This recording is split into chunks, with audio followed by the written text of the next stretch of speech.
Definitely getting us a late start today. It's about 2 o'clock. I had some errands to run earlier in the day, but now we can go ahead and get back to working on pulling the VR5 out of the Golf here. We got pretty far yesterday, but there's just a lot more stuff on the 20 valves and 24 valves that I wasn't aware of. So like all this wiring and stuff, but we got pretty much the entire front section disassembled. All we have left is the rest of this harness going to the fuel injectors, whatever that thing is down there, heater core hoses, and the clutch line. I think after that, the engine's disconnected from like the harness and stuff, and we have the axles, the exhaust, and the drive shaft. And then we can undo the mounts and hopefully lift it on out of there. And for anyone who is new to the channel, this is a 20 valve VR5 out of a Mark IV, and we're putting this engine into this little Mark III right behind me. Now this car is also a 4-motion car, so it's all-wheel drive with a 6-speed transmission, but I'm gonna use the drive shaft, and the 4-motion system on my other Mark III, and just use this engine with the O2J trans and keep this car front-wheel drive. But without further ado, let's get started. So I have all the injectors here unplugged, and this should kind of just pop up and off now like that. And I need to follow this around. I already unplugged whatever this one here is, and there's one more that goes way, this one right here goes way down to something down there, some sort of sensor I'm assuming. So once I have that last one off, I think that's everything for this. I can pull all of this harness off, and then underneath here, and then that's the last one that's connecting the engine to the rest of the car. So I believe that should be it after this last line here. So I followed this line all the way down. If you come over here, it actually goes to the sensor right there on the oil pan. So once I unplug that one there, that should be our last one. And I have to figure out how to get the harness, this section, like under all here. I'm gonna probably pull off all of this. I think this is like the secondary air, I want to say, or part of like the EGR kind of thing. I don't know. I know a lot of people delete this kind of stuff, like this thing with all this. So I'll probably start working on pulling some of this off, so I can actually pull the harness through, because right now it's not going to fit through there because all of this is in the way. All right, we just about have this one out. I was able to disconnect this hose in the middle here, so it's halfway apart. The other piece is right here. This goes from there to here and splits in the middle. Also took off this bracket that holds all these ones in place, that goes right here and screws into the thermostat housing. Now we just have this one and this one. Now this one goes to the head right there, which came off of the intake tube as a little breather. And I think this one here is part of that secondary air, whatever that thing is. So this goes to, one's already off, I think. Yeah, one's off, and then one goes to this thing. So I'm gonna pull that off. We're sure to get all of this out of the way and have this harness out of here. There it is, boys. We are completely harness free. Everything is over on this side, and we're completely disconnected from the engine. So now we're gonna go to the 2 hoses back here. I have one right here. They're gonna pull the heat shield off and do the exhaust manifold bolt. And once all that on top is done, under the car, drive shaft, axles, and she's hopefully coming out with not too much trouble. Heater core hoses are both off. This line over here is off, and the bracket back on the backside is also out of the way. This header actually looks super, super cool. Like, isn't that awesome? So on the VR6s, they actually had like the exhaust manifolds that are back here that go to your actual header, well, the pipes that go down. But this one just goes right to the back of the head, and the pipes run straight off. And like, it looks like a really cool design. Like, these are like fully polished, like titanium. Those look sick, and all behind this, like, massive. Like, this thing's a good 3 or 4 pounds. Definitely a hefty boy, and not going back on the car.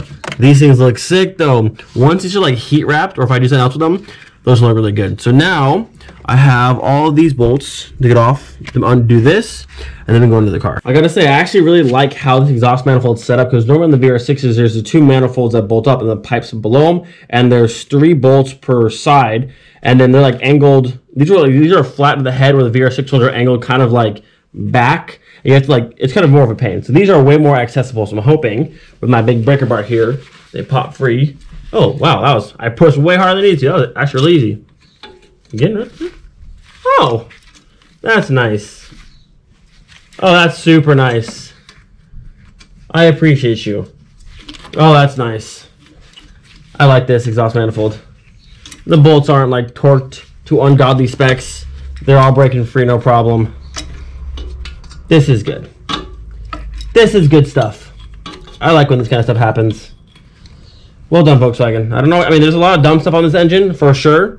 But You did well with the exhaust manifold. Y'all did good with this. If you look back here, you can see the exhaust manifold here is off. I have it resting on there because I want it to fall down, but it is off. And what's actually kind of nice is, look at this. You see, there's bolts on the bottom side over here. They actually designed it, look at this. You can actually fit where the curves are. You can fit a socket or extension all the way through to hit the bolts on the bottom. Like I said, not everything in this car is designed smart, but this, there's a smart guy who designed this. I like this guy. Whoever did this, thumbs up to you, buddy. So now, everything up top at this point is done. We have axles and drive shaft, and I have to figure out how exactly the drive shaft comes off, but we'll get to it when we get to it. Axles should be easy. It's just a 10 millimeter triple square, like so. Should be able to blast those off. Hopefully no problem. I already sprayed it with liquid wrench, so they should be good to go. And then we'll go ahead and get onto the drive shaft back there. So the way that I normally take axles out, you want to spin it so you can see, if you look above the rotor, there's a little gap, you can see whatever bolts on the top. You want to make sure you have something, little flathead, to lock inside the rotor there so you can't spin. I always prefer, you can't go into the car and get closer, but I think it's easier to use a very long extension with your triple square at the end, and you slide it all the way in, and you make sure it's nice and snug. And once you have it in there, mallet,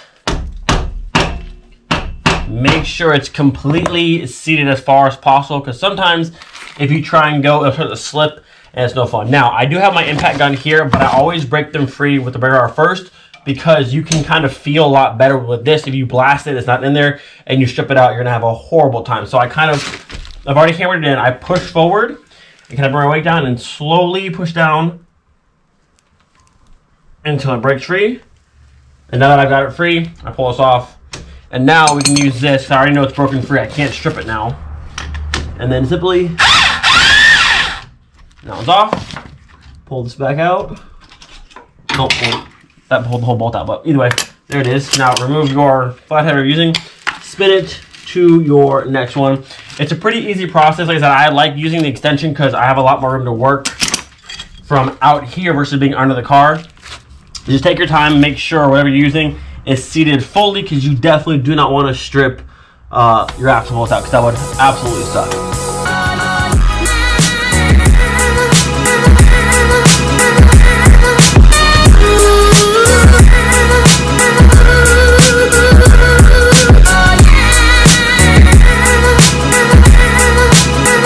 We've got both axles undone. Now you must get fully under the car and see how this drive shaft, which you can look, is like right above where this is. It goes, it's kind of hard to see actually, but it's like right up there. Actually, I don't know how we get to that, honestly.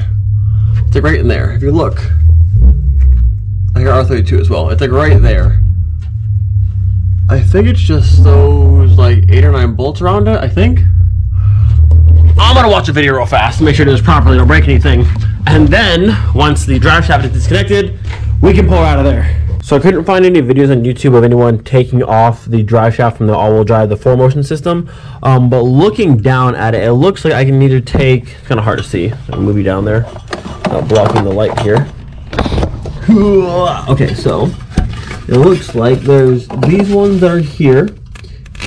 There's like 4 of those that are 13s, and then on the back side of this little flange piece here, there's one inside here. You can see where it molds up to right there. It's a little triangle, but I think there's 3. 1, 2, there's one on the bottom, and then I can either do those 3 and disconnect this piece from here, or I think 4 of these 13s and disconnect this piece from the back side of the trans here. I think it'll be easier to do these 3 there and then have this pull forward. So hopefully that's all I need. I saw some people who said they actually dropped the subframe out of the way, but I think for just actually disconnecting it to pull the engine out, that'll be enough. All right, so it's been a little while. I haven't really made much progress. So you can see these bolts here.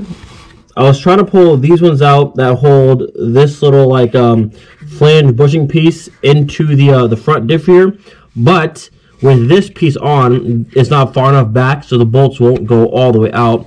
And the ones on the bottom, like this little triangle piece that holds this to the front of the diff, you can't get it angled right to where these pieces that hold in aren't in the way. I can't back out all the bolts and try and pop it off that way, which I'm pretty sure diff fluid is going to go everywhere, but it'll be okay. Now, trying to take this piece off of here, there's 6 bolts, 3 from that way in and 3 from this way out, but I can't get any of those to break free. So I'm now trying to take out these ones, 1, 2, and there's 2 on the bottom, and probably some more over here somewhere. But these are the bigger ones, these are T50s, and I'm pretty sure these are the bolts that hold the entire front diff here to the backside of the trans. Probably gonna make a big mess, but if I can at least, so this is the last thing. Once the diff is unhooked from the drive shaft and all this is off, I can pull the engine out. But right now, I just can't get this situation out here. So hopefully, pulling these 4 or possibly more bolts out and separating the diff from the trans is my ticket to success. Actually, thinking about it now, I don't know if this way is going to work. Well, I mean, it will work, but I'm going to have to go, I think you have to go through like that side and disconnect some stuff inside the diff that connects to the rest of the transmission. Like there's like teeth and other such things. I think that's what's in there, but I'm pretty sure just pulling these bolts off won't just drop this side right off. I'm pretty sure there's more stuff inside that connects it all together. Oh, so many things. I just want the engine out of the car. It's okay though, we're learning for next time. We're learning. Okay, so I have a new plan of attack because I am sick of messing with all that garbage down there. I'm going to just simply disconnect all the bolts, take the trans, or like separate it, spread it apart a little bit off the engine. It's still supported, but I'll put a jack bolt to hold the trans up. I'm gonna lift the engine up with the hoist, disconnect this mount over here and pull this whole thing out of the way, shift the engine this way, and then pull it out. That's the hopeful plan, and it should work easier than messing with that because I just do not know which, I don't know, whatever. So bolts for the trans, there's a handful that go around here, and then I'll get a pry bar and separate it. Okay, so I think this time I actually made some progress. Every bolt is out of the transmission except for one on the bottom side, which I will pull out once the engine and trans is suspended. It's kind of hard to see, but there is actually a diff mount. Like right over there, there's 2 bolts that hold from the block to the diff, so that one's undone. And I said every bolt, all these bolts are trans bolts. There's one more on the bottom, so I'm gonna bring the engine hoist in and hold this up, and also put the jack stand under the transmission to hold it up so I don't get squished. And we'll hopefully pry it apart and then see this come right out. We've got the engine stand moved into place. The engine is being supported. All the bolts are out of the trans, and I have the jack down there holding up that section. There's still this mount and the dog bone mount down there that's holding the trans as well, but just for added support, that is now there. Last thing, you're going to pull up a little bit on this, undo this mount holding the engine, and then after that I should be able to pry the trans off and separate it, and then wiggle this out. At least that's what I'm hoping. Right, we have 2 18s for this mount, and then I should be able to just use my pry bar and separate it, pending I didn't miss anything. I don't think I did, but we will be able to find out here momentarily if I did. Now, that bolt's out. We should be... Hey, look at that. All right, engine's free. Now, let me move you guys, and hopefully we can pry this transmission off as well. Oh, look at that. Already splitting apart right there. So I'm going to get this light out of our way here. I'll put it over here. All right, so with our pry bar, we should be able to just kind of separate this out of here.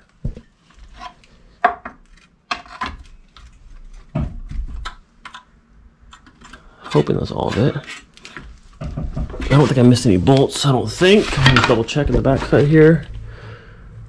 Believe everything's off. I'm gonna try and work this forward now and then see if I'm caught anywhere, but I think we got everything. All right, so the issue I'm having, I can't get the engine far enough to the left to get off of the flywheel here. The plan was to take this mount off from the engine block itself, so I had all this room here to go this way, but there's 1, 2, and there's a third bolt right here, but the third bolt is inside of this, like inside of this piece itself. So I need to find a way to get this high enough or low enough that I can actually get inside of this tube, undo that mount, get this out of the way. Once this is out of the way, I have all the space in the world to come this way and get it off the trans. But that is currently what's holding me up. So now with this engine mount finally out of my way, and this engine mount had another, like an engine mount for your engine mount to the front of the car. So that's out of the way. Now I can get to in here this last bolts, and hopefully once this is out of my way, we can get this thing out of here. What a process this has been. I can't believe they put this last bolt literally inside of the bracket.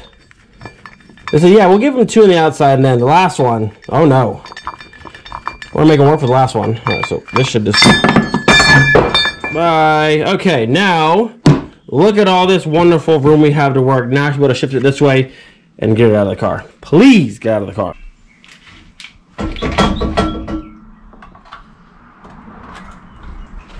There it is. We got her. We got her. Now, if I can spin it out, maybe. Okay, we're separated. Alright. Are you gonna fall off, trans? You should be good, right? Now, we should hopefully rotate her out here. Give me this. Alright, you're off, right? Yes, thank you. Okay. We didn't destroy our AC line. Everything is off. Oh, goodness. I'm supposed to a couple more things. There's coolant falling everywhere. It's okay, it's off. I'm off, right? Yeah, we're off, okay. She's out. Whew. After a very, very long day, the engine is completely free from the trans. You can see the front diff right back there and how it goes back. What a pain. But yeah, so it just was, there's a brace right here that goes to this part of the diff. There's one brace and then all the rest of your normal trans bolts, but she is officially off. I'm gonna go have dinner real fast, then we'll come back and I'll get this thing pulled fully out. Whew! Man, oh man. Definitely gave me a workout, but we got her. Now it'll be much easier to actually pull the trans and stuff out since everything else is out of my way. Just finished with dinner and posting yesterday's video. It's time to suit back up and get this thing finished up for the night. So the only thing that's in my way right now is just this AC line here. So I'm doing my best to rotate the engine just kind of underneath it without having to take all this off to actually pull the whole entire line out. And then I'll put some more wood down, back it up, get the engine set on a tire, and then we're pretty much done for today. And then tomorrow we'll work on getting the harness out and the rest of all this nonsense. I mean, I didn't want to pull the trans off today, but I have to pull it off anyway, so I'm not using this trans for this engine, so I guess we're a little bit ahead of schedule. So let's get you out of there. There she is, boys. Our VR5 is completely free. You can see here, this is that diff brace that goes to these two bolts on top of the front diff. And eventually we'll get all this out of here as soon as I figure out how it all works. But now that I have more room, it'll be a bunch easier to actually maneuver and get out of here. Looks fairly clean inside the trans. I didn't see if it has a factory clutch on it or not. It looks factory. Yeah, you can see the VW logo on there. So it'll probably never been changed, so we'll obviously swap all this off and put a fresh clutch, all that kind of stuff on there. Other than that though, I mean, it looks fairly clean. Like I said, we'll reseal the oil pan down here, make sure that's not leaking no more. But other than that, like, the valve cover looks good. I don't see any leaks from up there. Not bad. Overall, looking very, very clean. So I got a tire here.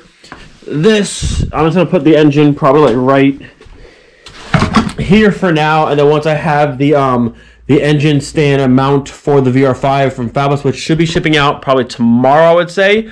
We'll put the engine stand right here under the nice lights and start tearing this thing down and getting the rebuild going. After a very long day, the VR5 is finally out and sitting on its own. There she is. That was a workout, but I learned a lot. Definitely a new process of pulling out a engine style like this, also with the 4Motion system, having the front diff and all that kind of stuff. So a lot of new things, but we still made it happen. It only took us like 2 days, but still not bad. Learned something new. And tomorrow we'll tackle more of the engine harness. I know it goes through like all of this stuff, and that's a nightmare on itself. And then also we need to get the trans out of the way. And I want to pull the whole 4Motion system out. Maybe not like tomorrow, but it does need to come out of the car before it goes back to the junkyard.